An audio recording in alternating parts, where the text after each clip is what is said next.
It's the Opperman Report. And now, here is investigator Ed Opperman. Okay, welcome to the Opperman Report. I'm your host, Private Investigator Ed Opperman. Okay, this show has the potential of being the most interesting show we've ever done. Okay, the potential is there. We've got two guests. We've got the former FBI agent, Jerry Clark, and then we have a local news reporter, Ed Palattella. Their website is pizzabomber.com. Now, just imagine when they went and tried to get that domain name. Nobody else wanted it, right? Pizzabomber.com. Now it's worth $1 million. Pizzabomber.com. This is the greatest story in the world. The book we're talking about, okay, is, where is this? Pull this up here. It's, I got to go down a little bit here. It's Pizza Bomber, the untold story of America's most shocking bank robbery. Now, our two guests, they also co-wrote another book here about one of the principals in this case, Mania, and Marjorie Diehl Armstrong, Inside the Mind of a Female Serial Killer. Jerry Clark and Ed Palattella, are you there? Yes, we are. Hello, Ed. Thanks for having us on. Thank you so much, Ed. They say two Eds are better than one, right? Okay. Let's start with Jerry, though. Jerry's a former FBI agent. Tell us about yourself, Jerry Clark. Who is Jerry Clark? Yeah, Jerry Clark is just the guy from Erie, Pennsylvania originally. Always wanted to be an FBI agent, and spent my undergraduate years developing a psychology degree, master's in forensic psychology, and then later on in life, FBI sent me back for a PhD in criminology. But I basically was started out as a parole officer in Pennsylvania, and then first hired on with NCIS as a special agent, and then moved on to DEA as a special agent, and then finally transferred over Department of Justice into the FBI as a special agent. So I'm one of the most foolish people that has gone through three of the three federal law enforcement training centers. So I've been to all of them. But I ended up working violent crime most of my career, and was assigned offices in my career in Philadelphia, Cleveland, Ohio, then Dayton out of the Cincinnati division, and then back to the Pittsburgh division, Erie, RA, where I finished my career. Okay, great. And what about you, Ed Palattella? Can you tell us about yourself? I've been a reporter at the Erie Times News in Erie, Pennsylvania for about 28 years. I cover I cover much of everything now, but I do a lot of investigative work, crime coverage, sports coverage, also help cover the school district, so I'm busy with that. I covered, as you'll hear, the Pizza Bomber case, which happened in Erie 15 years ago. Jerry Clark and I have written 3 books together. We're working on our 4th together. Ed mentioned the 2 already, Pizza Bomber and Mania and Marjorie Diehl Armstrong. He also wrote A History of Heists, Bank Robbery in America, and we're working on a book now about fugitives.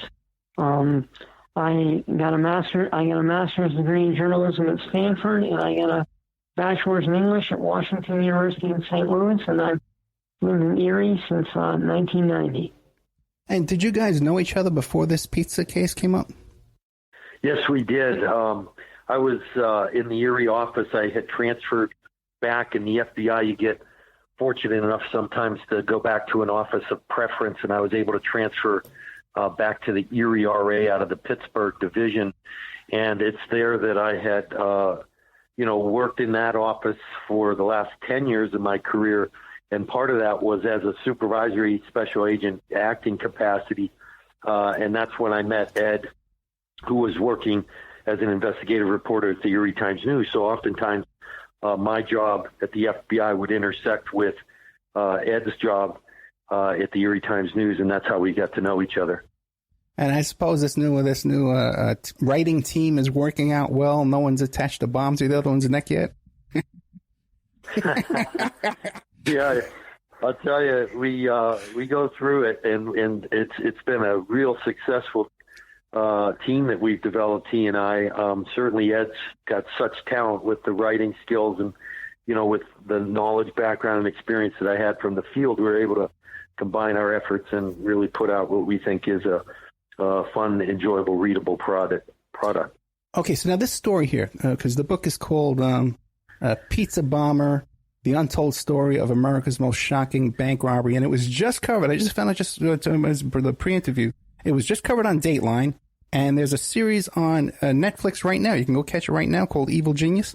Yes, Evil Genius started streaming in I guess it was May. And 4 1-hour episodes of the show, all related to the investigation in the case.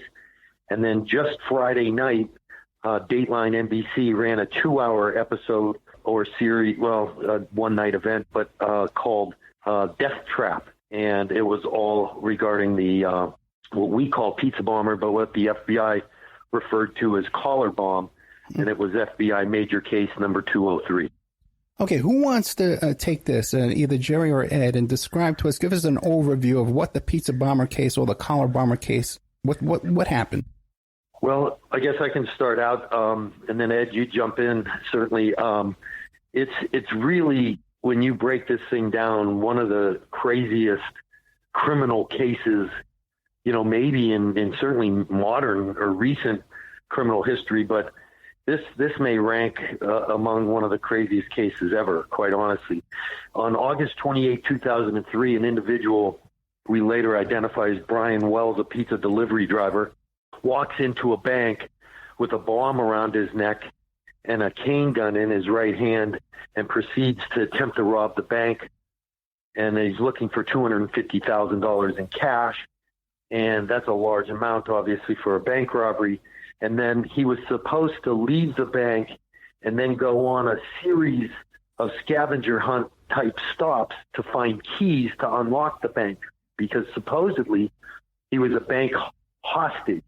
And when he went to deliver and make a delivery of pizzas, some group of individuals, according to him, had strapped a bomb around his neck and told him to go rob the bank for them. And his intention then, after robbing the bank, was to go on a series of these stops to receive keys. Well, he was placed under arrest prior to him being able to continue the series of stops. And while we were waiting for the bomb squad to arrive on scene, they were actually putting their gear on and suiting up, the device detonated, and he died in the parking lot of an eyeglass world. And it was right in front of all to see. And the thing that really captured, I think, the attention of everybody is the fact that it was picked up on film. And so you can see the detonation, you can see the whole thing play out. And the second thing was, it just had never happened before for an individual to rob a bank wearing a live device that detonates during the course of the robbery, resulting in death. And so that thing immediately became an FBI major case. It was elevated to a major case status because we didn't know what we had, an international event, a domestic event, if it was going to happen again the next day or what. So it became a very serious matter. And as it turns out, Ned can talk a little bit more to this, several things happened in the 2 days after and then 2 weeks after that really put this case to a place that nobody ever thought it would be. Let me ask a question. Those would be, go ahead, Ed. Yeah, did I see this live on TV, or am I imagining that? No, it was actually captured on film, so you might have been on the internet for sure.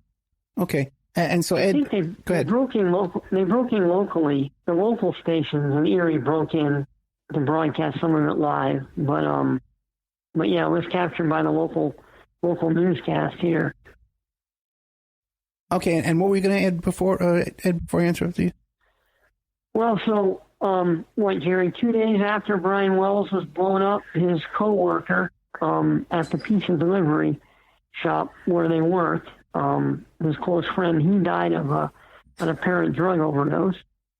And then it would have been about 3 weeks later, Yes. There was a body was found in a freezer. A dead body was found in a freezer, a chest freezer in the garage in the house that was at the entrance to the dirt road that led back to where Brian Wells was had his final pizza delivery and had the bomb locked to his neck. So you have all those things going on within a month after this happened. Now, am I recalling this correctly? Was there someone involved in this that was an Elvis impersonator? Well, Rothstein, Bill Rothstein, well, he wasn't an impersonator, but he Marjorie Gill Armstrong, one of the principals, she dated him for quite a while, and when they were younger, she likened him to a young Elvis, but he was never an impersonator, I don't believe, was he, Jerry? No, Ed, you're exactly right. She had just made mention of the fact that he reminded her of a young Elvis, in the early days in the 70s when they were engaged to be married. So right. As Ed was saying, 3 weeks after this individual that you're describing right now, this Elvis figure is that his real name is Bill Rothstein. He contacted the state police, Pennsylvania State Police, and said, "Hey, I'm driving around in my van and I have a gun. I was going to commit suicide, but I didn't. But I need to tell you that inside the freezer in my garage is a dead body." And 911, I'm sure, was pretty shocked at that call and said, "Okay, let's figure out what we have here." As it turned out, he had his house, as Ed described, was shared a driveway basically with the tower site location where Brian Wells made the delivery 3 weeks before and got the bomb put around his neck to go rob the bank. So immediately, at least geographically, you're thinking, wow, there's got to be some connection here between these two deaths. And then certainly, like Ed had said, a couple days after the bombing, the second pizza delivery driver dies of an apparent overdose. So you have 3 deceased individuals within 3 weeks, all seemingly connected, but with no real immediate apparent connectivity to it until we started to investigate. Okay, Brian Wells goes into the bank. He got this thing around his neck. He has a bomb attached to his neck, and he has a homemade shotgun cane. Did we ever determine why there was a homemade shotgun cane and not just a regular gun? Here's how it was described later, and that always bothered me because as the investigator, you're thinking a couple different things. Number one, Mr. Wells is supposed to be a bank hostage, which means somebody accosted him when he's delivering pizzas, puts his bomb around his neck, and tells him to go rob the bank. Well, when he gets to the bank, he's, according to the witnesses in the bank, very cavalier and very calm, and actually walks into the bank with the cane in his one hand and the bomb under his shirt, and he reaches in the basket on the teller counter and pulls out a lollipop, actually has that while he's in there. And people are thinking, wow, this guy, for a person who has a live device around his neck, seems pretty calm. And that always sort of made us wonder. And me especially, in the investigation, would think, why would you put a bomb around a guy's neck and then give him a really, which turns out to be an operational single-shot 12-gauge shotgun to bring with him? And we don't find that answer out until much later when we got the investigation deep into the characters, and they described why they did that. And I can, fill you in as we go. Oh, boy. Okay. This is just so crazy. It's like one crazy thing after another. Now, how soon? Okay, he goes into the bank, and he, I guess when he leaves the bank, he got this bomb around his neck. He got the money now. How did they catch him coming out of the bank? As it turns out, while he's in the bank even, it was taking so long for them to get, the money for him. And he actually stood online for a second. Like I said, he reached in the basket. So he's in there for a while. Someone got on 911 on their cell phone and started describing what they're watching, which is sort of unique for a bank robbery. And that way, the Pennsylvania State Police were en route in a hurry, so that by the time Mr. Wells exits the bank and gets in his vehicle, he starts driving around, makes one stop to retrieve a note in a McDonald's parking lot, and gets back in his car. And as soon as he gets back in to head to another site, they spot him and they do a felony car stop, and they pull him out of the vehicle, handcuff him, And that's when you see this picture of him sitting in front of the Pennsylvania State Police cruiser having a conversation with the troopers. And what describe that conversation? Well, that's interesting because that's right when I roll up. I get the announcement or notification from our dispatch that, hey, we have a bank robbery and it's up on Upper Peach Street, which is a location in Erie. And I knew where it was exactly, and I had started heading that way. Well, when I got on scene, he had just been placed under arrest and was sitting in front of the state police car, and I pulled a position where I could get safely behind because we believed it was a device, or at least had to think that it could be. And that's when I heard him talking, and he's basically saying, hey, I'm a pizza delivery driver. I went to deliver pizzas. A group of black men shot at me, African-American men shot at me, and they told me to put this on and to go rob the bank. And he's saying, hey, can I have a cigarette? And you should call my boss. I work at Mamma Mia's Pizzeria in Erie. And he was just having a conversation like that. And they're telling him, all right, we have a bomb squad en route, and we'll keep talking. And that's basically what he did. And then certainly at 3:18 that day, detonation happened. Now, did they actually cuff him? Yes. He was handcuffed behind his back and sat because he actually was sitting on the pavement cross-legged when you heard a faint beep, beep, beep right before the device went off. And then that's when it detonated. Wow. Imagine the guys who cuffed him, just a few minutes later, it's blowing up. They could have been blown up too. Boy, yeah, when you look back now and think of that, they approached him, they handcuffed him. One trooper actually took a knife and ripped the side of his shirt, looked underneath the shirt that had something under it, and definitely said, that looks like it could be an IED, an intermittent explosive device, and then, pulled back and set up a secure location. This is the craziest thing. This is the greatest story ever, I gotta say. Okay, we're talking to Ed Palattella, who is a journalist, and retired FBI Jerry Clark. The book we're talking about mostly today is called Pizza Bomber. Now, Jerry, we're talking about the Pizza Bomber case, pizzabomber.com. Jerry, now, you're there, you got your guy, right? You got the handcuffs on him, but now he's got a hole, blew a hole in himself. What do you do next? Yeah, it's one of those things where first, as an investigator, you almost can't believe what you just witnessed. Yeah. While you think that it has the possibility of being real, I've been to numerous hoax bomb bank robberies in the past, but certainly nothing like this. And when it went off, collectively, you're just you got to really gather yourself and try to figure out where to go, because chaos ensues. You want to run up and look, but of course that's bad because it could be a secondary device.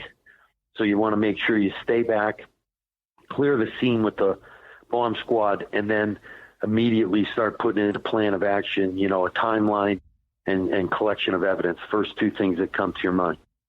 And I guess the next way, when you call his boss and you go through his wallet, find out where he lives? Yeah, and you know what? That was going on. That's a great point, Ed. That was going on even while we were having conversation with him. We had once we heard he had he was a pizza delivery driver. We sent someone immediately to the pizza shop. We were trying to determine when the phone call came in, where the order was for, and then we do a subscriber check, find out where that call came from, ordering those pizzas. And it came to a payphone at a parking lot of a Shell gas station, very, very close to where the whole event took place. Fascinating. Ed, do you have anything you want to add? Well, I think it's important to realize here that what Brian Wells told the state troopers who arrived first on the FBI, when they asked him who did this, he said a group of black men put the bomb on him, and immediately one of the troopers, he testified later, he's thinking, here we go again, blame it on the black guy. But that's the story that the authorities had to work with from him, and we'll talk more about this later. But I mean, you're thinking and wondering, why would this guy lie? He's got a bomb locked to his neck. He knows he's probably going to die soon. I mean, deathbed confessions are allowed in court for the sole reason that the expectation is that someone is not going to lie right before he or she dies.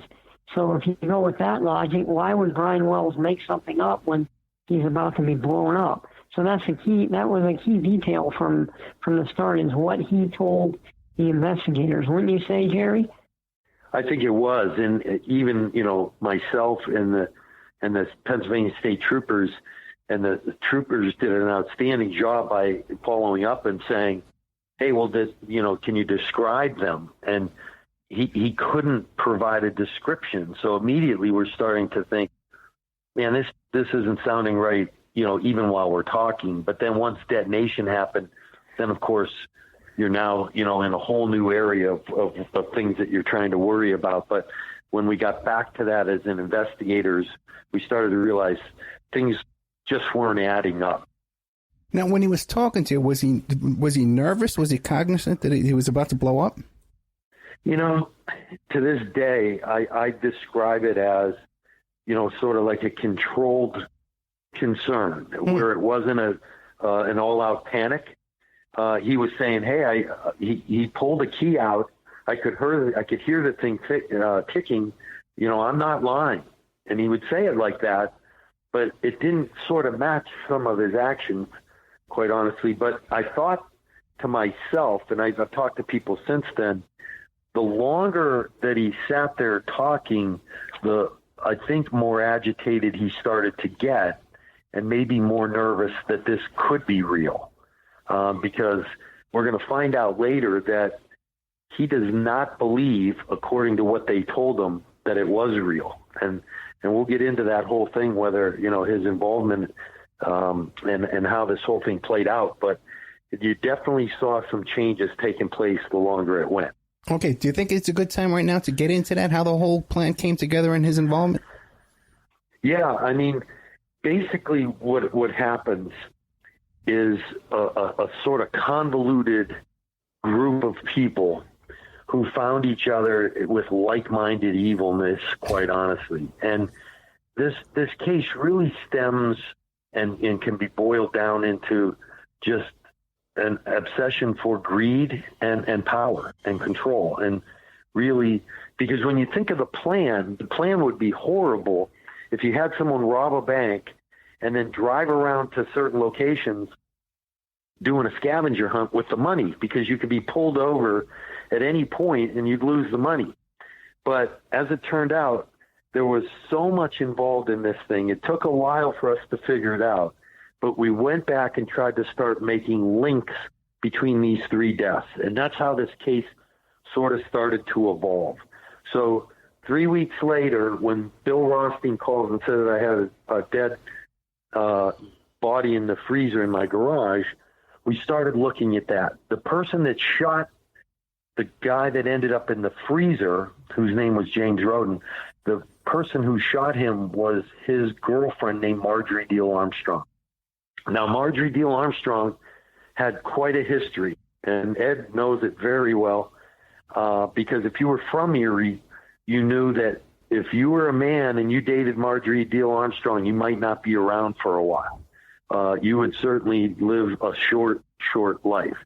So she killed one boyfriend back in the 80s as he was sitting on the couch, shot him 6 times, and was acquitted in a trial that everybody was surprised by. Then in the 90s, she had a husband. She rushed to the hospital, bleeding from his ear, and she said he fell and hit a coffee table, which turned out later to not necessarily be true, that there was more involvement on her end with potentially a baseball bat, but that was never charged. And then certainly she got involved when she had her boyfriend, James Roden, that she shot twice in the back and killed him at her house. Now, what she does at that point is call Bill Rothstein, the big Elvis-looking guy, and says, "Hey, I shot my boyfriend. You have to come help me." Now, a lot of us tried to figure out, why would a guy do that? And what he did was went over to her house, removed his body, dragged it down the stairs, replaced all the stairs, blood going everywhere as he brought him down the steps, changed out all the evidence from her house, brought it to his house, and was disposing of it at a landfill. And in the meantime, they decided, well, let's put the body in the freezer, and then when it's frozen, we'll get a chainsaw, we'll cut it up into pieces, and then put it in an ice chipper and get rid of the whole body. And that was their plan on how to get rid of James Roden. Well, why that becomes interesting to us is, as far as the Brian Wells pizza bomber case, was that all this was connected. And that's why initially it didn't make sense to anybody, but it was all connected. And here's how this whole story sort of comes around, according to how this happens. Marjorie Deal Armstrong's father had about close to $2 million, right, Ed? Yeah, 1.8. Like 1.8 million, and she wanted it as an inheritance, and she thought the only way she was going to get it was to kill him. But she didn't want to kill her own father, so she decided to ask a friend named Ken Barnes to kill her father. So Ken Barnes was a friend of hers, and he said, yeah, I'll kill your father, but I'm going to need $250,000 to do it. Oh. She said, well, where am I going to get that kind of money? And they came up with this scheme to rob the bank to get the $250, which Brian Wells was asking for, to get the $250 to pay Ken Barnes to kill her father to get the inheritance that they would all split. So now you're probably wondering, well, how's this all involve Brian Wells? Well, as it turned out, when we did a search warrant that night of the bombing at Brian Wells's house, we found in his living room on his desk a notebook, in spiral notebook, in his own handwriting that listed every person he knew and their phone number. And two of the names on there nobody recognized from his family turned out to be Jesse and Angie, two local prostitutes arrested multiple times each for prostitution in Erie. So when we went to them, the one, Jessica, said, well, Brian Wells used to come to my house, and I used to go to his house, and I would go to his house, and then he would drive me to go buy crack cocaine. And so we used to go purchase crack cocaine, and we said, well, where did you go? And as it turned out, Brian used to drive Jessica to Ken Barnes' house, and Ken Barnes was a crack dealer. So we're now starting to make the links that we needed to connect all these homicides and deaths together. So Brian Wells went to Ken Barnes' house with Jessica. He would have sex, pay her for the sex. She'd pay Ken Barnes for the crack. Well, when they started discussing this bank robbery, they thought, hey, we need a guy that could, wear this bomb. It'll only be fake. And they told him that. It's only going to be a fake device. It's not going to go off. And if you get caught, you're a bank hostage. If you don't get caught, we just split the money and take the thing off of you. And so Brian attends a pre-planning meeting the day before where all the co-conspirators are there. They talk about it. The next day, the 28th of August, 2003, he shows up on delivering the pizzas, and they go to put the device on him, and he had never seen it before. And he said, hey, that looks too real. I don't want to do this. And they said, no, you're going to do it. And they fired a shot in the air, and they knocked him to the ground. They put it around his neck. But they told him, it's only fake. You're not going to have a problem. And this is where the shotgun comes in.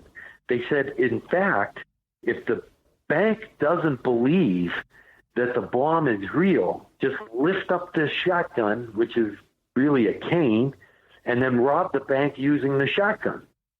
So that's why he's given the shotgun and the bomb, which never really made sense to us till later when we got that information. So he follows through, robs the bank, and continues to stick with the story that they told him if he was caught. He could have ended it that day. He could have said, hey, Ken Barnes, Marjorie Deal, Bill Rothstein, they all did this to me. But he stuck with the story that they told him. And that's why he fully probably was still trying to determine, is this real or not? They're telling me it's not. It's probably not going to go off, but maybe I can't trust them. So when it detonated, I'm sure he was maybe caught, as off guard as anybody could have been. This is incredible. This is like one of those, you see those mouse traps, those Rube Goldberg mouse traps, where it drips the water and it turns the thing. They got the prostitute with the crack and the hitman and the it's the whole, it's just amazing. Now, but it just, my question is though, you're telling me that they cooked up this whole plan in one day? No, this actually took months to do. They had pre-planning meeting, and then they really started this thing probably in May of that year, and it took till August 28th for them to pull it off because they had to make the device and certainly put, the notes together. There were 9 total pages of notes in this, which were well overdone and well overcooked. There was so much confusion in how he was to do all these sites and get keys, and so they had to set up the locations for where he was to go. So there was a lot of planning in it, but it really wasn't very well planned. Well, now the guys who built the neck bomb and stuff like that, were they planning to kill him along the way? And wouldn't the money blow up too? Yeah, and that's the great point, Ed, when you thought about it, and as I was saying earlier, why would you have a guy driving around with the money? He could get pulled over. Well, here was their plan. Brian Wells was to go in and rob the bank, and as he came out of the door of the bank, he was to transfer the money to Bill Rothstein, who would be waiting outside. And that way, when he was doing the series of stops, he wouldn't have had the money with him. And so wherever he detonated and blew up, the bomb detonated, that's where it would be in any series of those stops. But as it turned out, because of the 911 caller I mentioned, Bill Rothstein couldn't get close enough to Brian to get the money. Gotcha. So the transfer never took place. So that's a great point, because otherwise that would not have made sense for him to do all those stops. But he could not get close enough to make that happen. But also, Ed, certainly we believe, and this is based on mostly Jerry's work, that he would have never been able to get through the scavenger hunt in time to deactivate the bomb. There just wasn't enough time. He had to stop in each of these places, right, Jerry? Read the instructions and go to the next place. Yeah.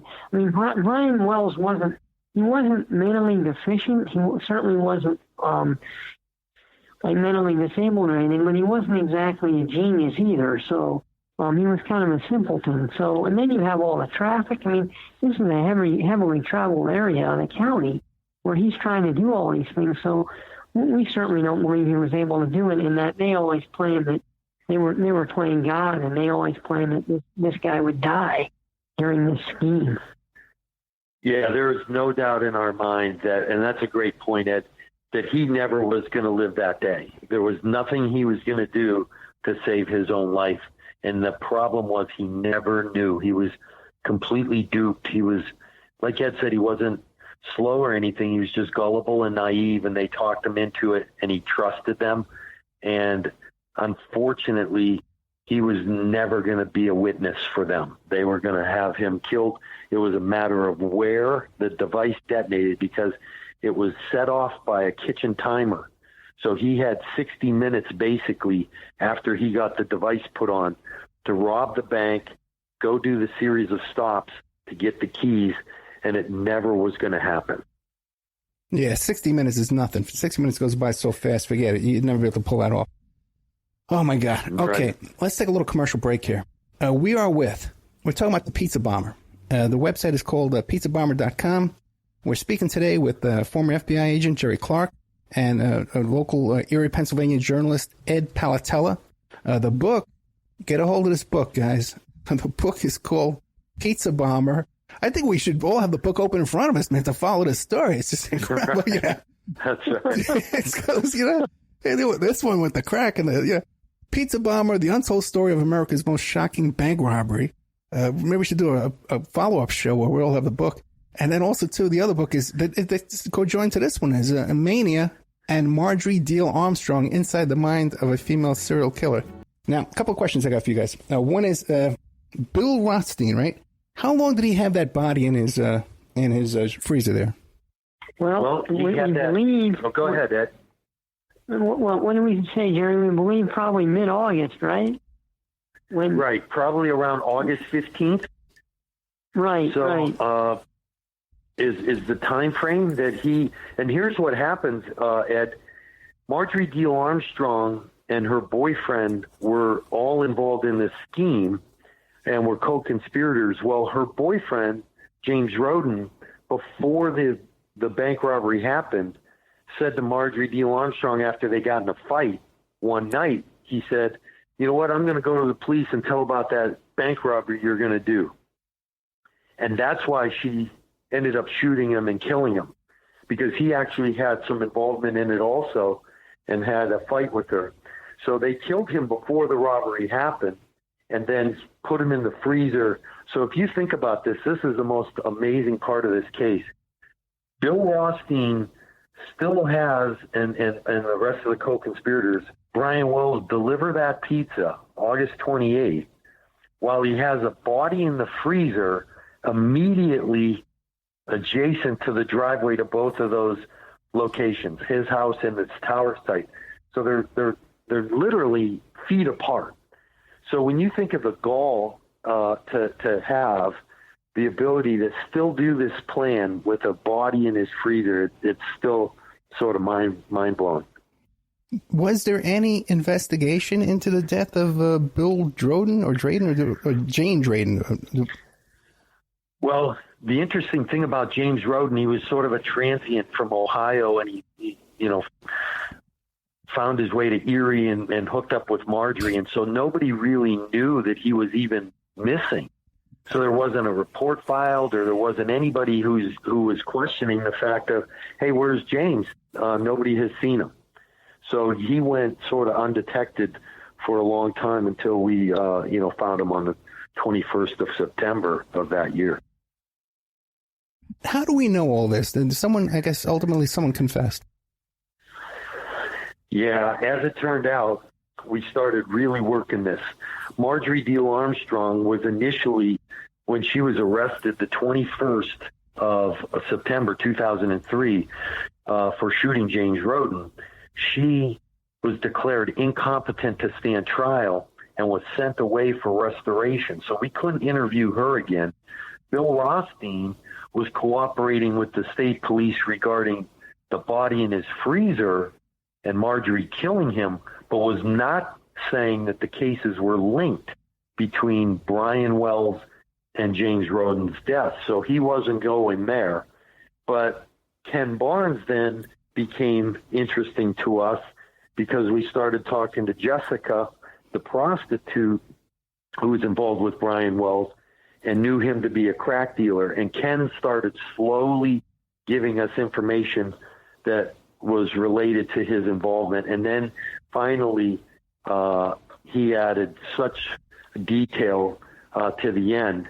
And then that was corroborated with Marjorie Deal Armstrong, who told us some parts but didn't admit her involvement. She just admitted being at certain sites but didn't know why she was there, and that Bill Rothstein told her to be there. And then lastly, to add just another little wrinkle into this already crazy thing, Bill Rothstein had a wanted fugitive from the state of Washington living in his house at the time this all happened. And we found out about him later and found him hiding in a location about 30 minutes west of Erie. And we started interviewing him, and he initially, denied any involvement or knowledge.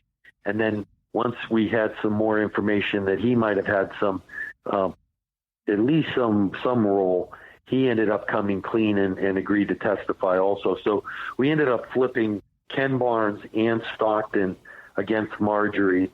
And then Bill Rothstein, unfortunately, who would have been charged in this case, died of cancer in July of 2004, just months after the whole thing happened. And so he never ended up getting charged. the fugitive, what kind of charges was he wanted on? He was wanted on a rape charge from the state of Washington, like I said, and so he had been hiding out in Erie at Rothstein's house. And it took us some fugitive hunting, but we found him hiding in his girlfriend's house. Probably it took us about 8 days, and we found him. But he initially, again, had no willing to cooperate with anything. And it was only much later in the case when he decided to help himself. How many people? The list of names goes on and on. How many people were involved in this plot? Right.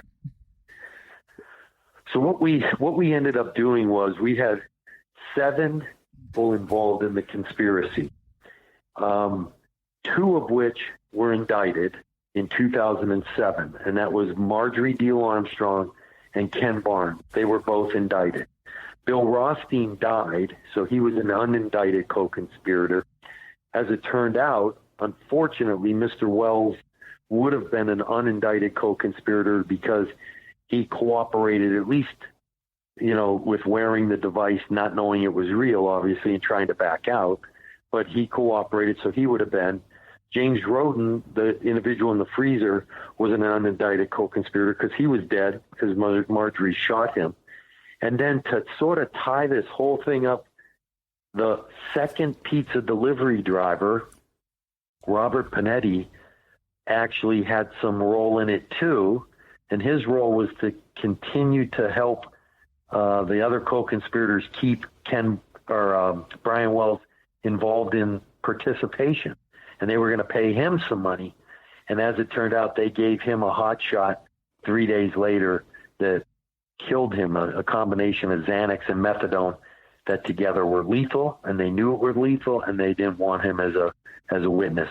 So he was an unindicted co-conspirator. So as it turned out, there were really only, and then the last person was Stockton, and the U.S. Attorney's Office decided because of his cooperation, they were going to use him as a limited immunity defendant and only have him not charged and cooperate against the others. So those were the 7 that were all involved in the case. These 7 characters, okay, and, right. It's fascinating. Some of them died natural causes. All this. But these 7 characters, were they involved in other crimes besides the prostitution and the crack dealing? Were they involved? Did they trust each other enough that they were doing crimes together, that they would trust each other on a job this big?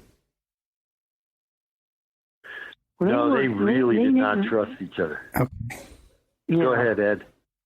But they really weren't involved in other crimes with each other. No. That's now, right. Rothstein, Marjorie Deal Armstrong, Jerry went through her history where she, shot her boyfriend 6 times when he was on the couch and was acquitted after she argued self-defense. And Rothstein was involved in the 80s as well. He was an accessory after the fact in a homicide. The guy was murdered in Erie, and then Rothstein, for whatever reason, decided he'd help the suspect out by destroying the gun, by melting it down and breaking it up and tossing the parts all around town, which is the same thing that they were planning on doing with the in the pizza bomber case. With the evidence was they were going to melt down a lot of the stuff and dump it. And then even Deal Armstrong, when she killed her boyfriend in the mid-'80s, her plan after that was to dispose of his body by either throwing it in the lake or cutting it up. So it was fascinating from her standpoint that the pattern of her thinking repeated itself from what happened in the mid-'80s with her first boyfriend to what happened with Roden in 2003. She basically tried to do the same thing twice. But in terms of them trusting one another, I'm sure they were all sleeping with one eye open. But once they were all involved together, they were thick as thieves, but also realized that all it would take was one person to roll over, and it was all over for them. So yeah. Now the Netflix show is called Evil Genius. Now I can't find a genius in the bunch. Who's the genius in this bunch?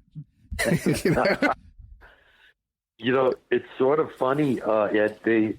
Marjorie Deal Armstrong had multiple degrees, quite honestly. Okay. She had a bachelor's degree. She had master's degree. She was very bright, not criminally savvy, but very bright. Bill Rothstein, he had a degree also, was a shop teacher, worked as a substitute teacher, taught robotics. I mean, all of them were very, very bright. But again, when they put together this scheme, it just criminally had no real plan and no real action for success. It just wasn't going to make it.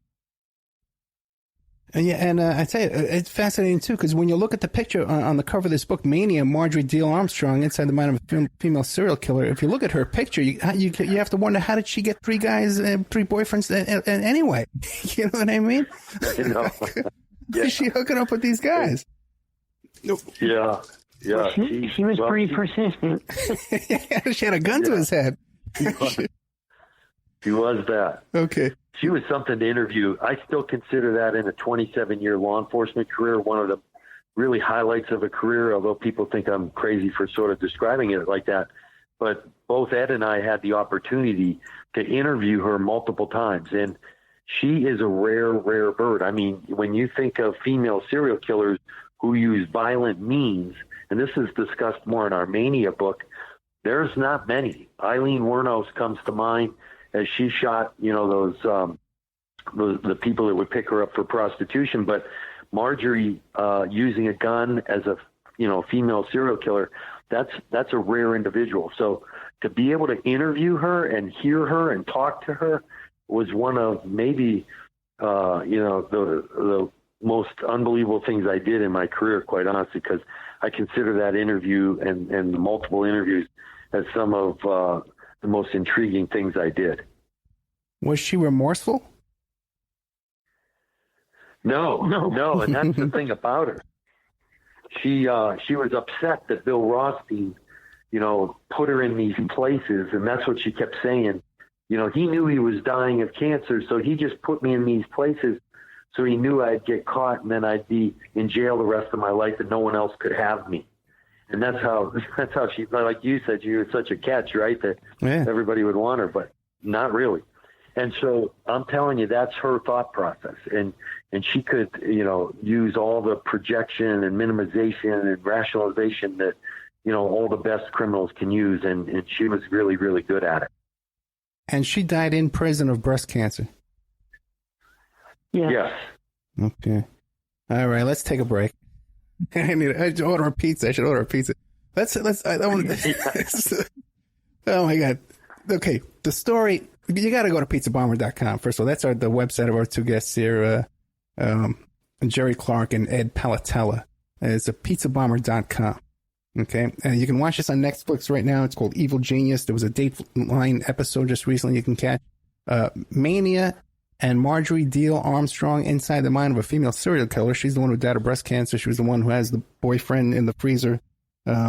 She's the one who wants to kill her father for $1.8 million. She's the one hiring the hitman, Ken Burns. And guys, you guys were there and you lived through this thing firsthand. When you're watching this Netflix series, Evil Genius, what do you think of their portrayal? Well, I can start out first. For me, as the investigator, I'm just like everybody else when it comes to, entertainment or watching shows, but it was, compelling. It was fun to watch. It was binge worthy, as I've been, had people describe it to me. But as the lead investigator, you take 7 years of an investigation and try to boil it down into 4 hours, and, details get lost and things happen that are different. So quite honestly, the slant becomes that Brian Wells did not know exactly anything about the robbery. And when you look at the evidence, the testimony, the witnesses, all that evidence was contrary to that, and that he did have some knowledge and tried to back out and couldn't, and continued to participate with the robbery. So that's sort of where the differences are. But is it fun to watch? Yeah, you bet. How about you, Ed? Well, Oh, I would agree. I mean, I thought the portrayal of Erie was accurate. Erie is it's really a wonderful place right on the lake, Lake Erie. I mean, it's quite a place to be. But then you have the whole underground nature of these fractured intellectuals, as they call themselves. So I thought the evil genius really captured the flavor of what was going on at the moment. Now, I agree with Jerry. I think there was a stretch in terms of trying to prove or suggest that Brian Wells was totally innocent. I mean, the facts just don't support that. Common sense doesn't support that. I mean, why would someone who has a bond locked to his neck, if he wasn't involved to a degree, why wouldn't he just drive to the police station or say exactly what happened to him when he had the bond locked to his neck? So in that regard, I thought it was a stretch, but overall, I found it fascinating as well, despite some liberties I think that were taken with the course of the investigation. Yeah, that's right. If he had those instructions, the scavenger hunt instructions, why go to the bank at all? Why not just start with your keys and get your stuff, and get your thing taken off? Right. Right. Or why not immediately tell the police this is who did it? So, I mean, it's hard to get your mind around that. Why would someone be involved in this knowing that he was going to die? Well, he didn't necessarily know that he was going to die, but he certainly was agreeable to robbing the bank and, getting the money that way. So he was involved up to that point. Now, when he realized the bomb was genuine, then, that's a matter of debate. But certainly he was not an innocent bystander, which was reflected in the indictment. And Brian Wells was no young man. He's older than me by a few years. He's born in 1956. And he was a pizza delivery man for a large part of his life. That was his career in life, right? Pretty much, yeah. Pretty much, right, Jerry? I mean, he really didn't do much else.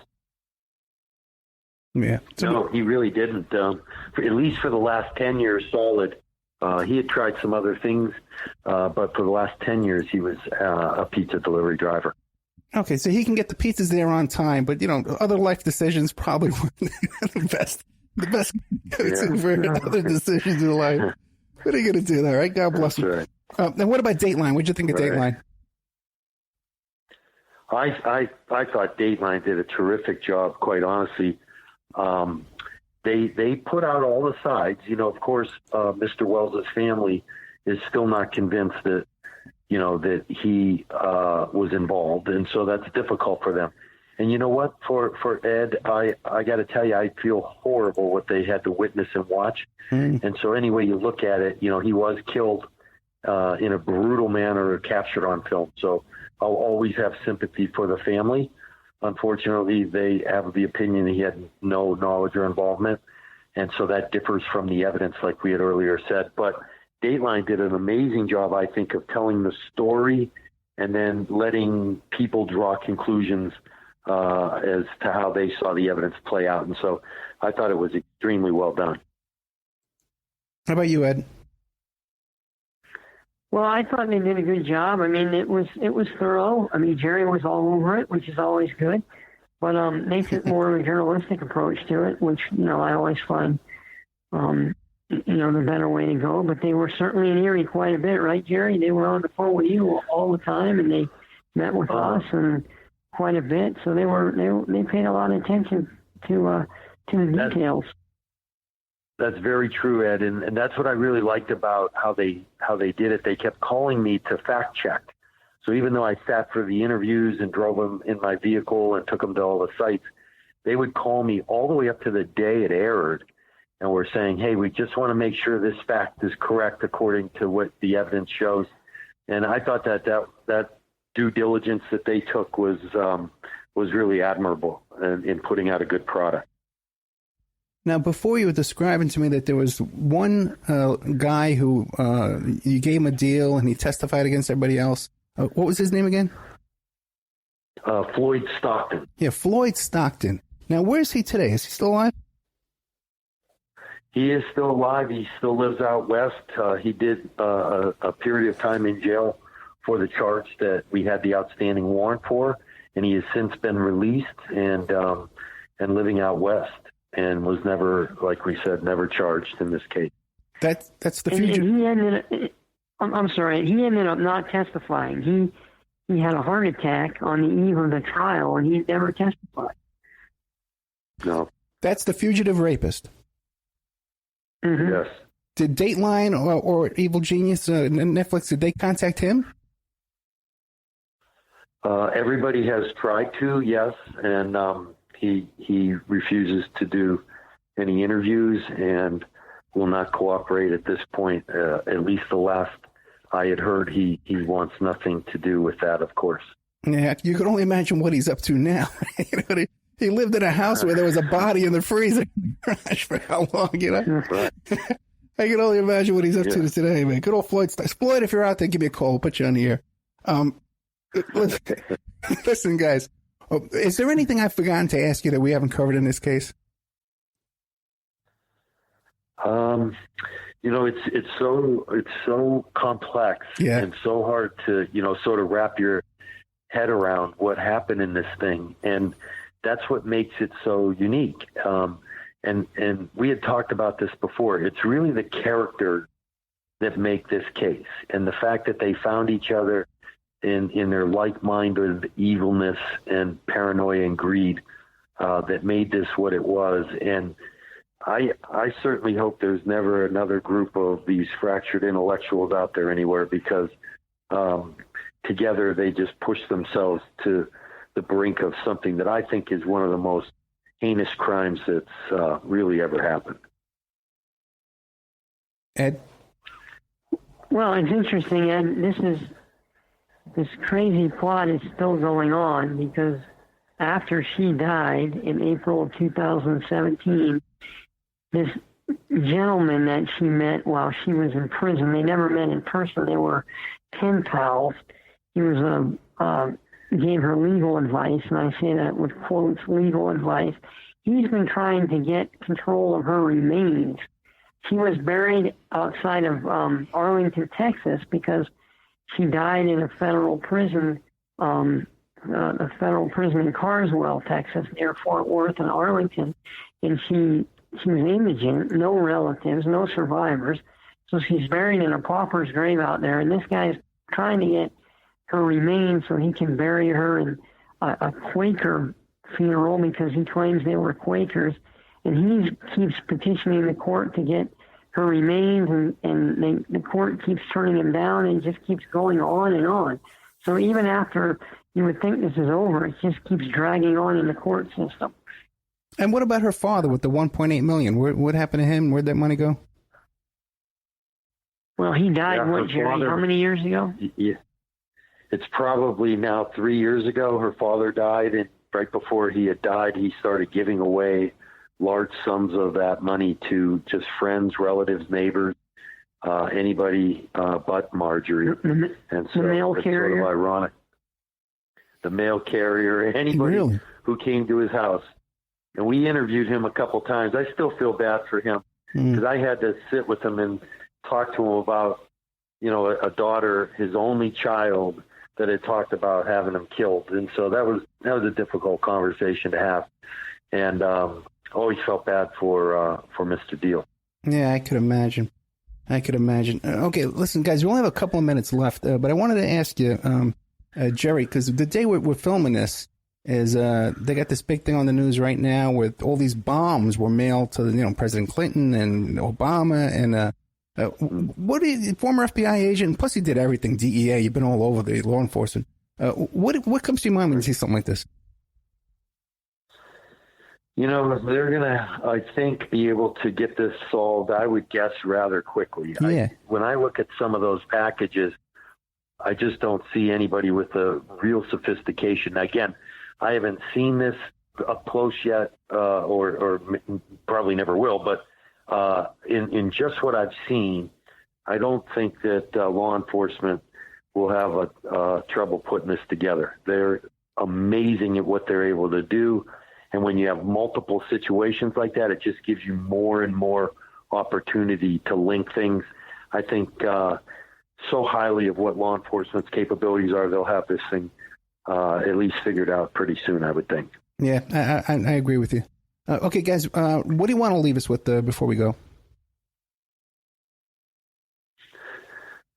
Well, I think the fact that even though this, and again, this is a tragedy. It's looked at now because it's years later as sort of, wow, this is just so unique and crazy. But when you boil it down, it's a real American tragedy that 3 people died in search and pursuit of criminal means to make money through greed.